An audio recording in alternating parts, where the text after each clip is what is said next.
আমি তোমাকে কিছু বলতে চাই। বলো। তোমাকে একটা সত্যি কথা বলতে চাই। ঢাকাতে আমার একজন বয়ফ্রেন্ড আছে। কি আছে? বয়ফ্রেন্ড? আমি এখানে আসার পর থেকে ওর সাথে আমার ঝামেলা হয়।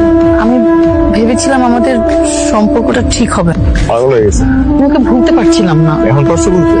কি বলতেছো এগুলা? যোগ করতেছো নাকি আমার সাথে? আমি তোমার সাথে টাইম পাস করেছি।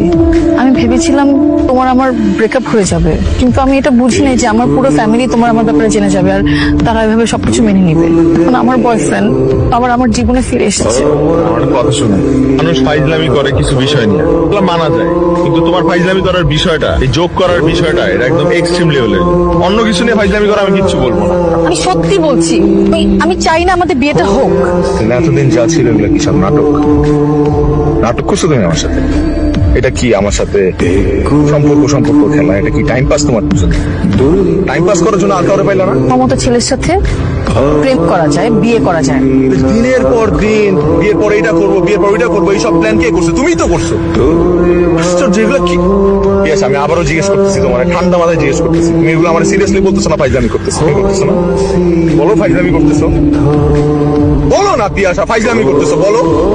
আমি ফাইজলামি করছি না। পিয়াসা, আমি আবারও জিজ্ঞেস করতেছি, তুমি এগুলো সিরিয়াসলি বলতেছো না ফান করতেছো? যা। আমি ফান করছি না। আমি সত্যি চাই না আমাদের বিয়েটা হোক। তোমাকে বিয়ে করার চেয়ে মরে যাওয়া অনেক ভালো। তাহলে আমার সাথে আমার সাথে কেন? কি ক্ষতি করছিলাম আমি তোর? কি ক্ষতি করছিলাম আমি তোর?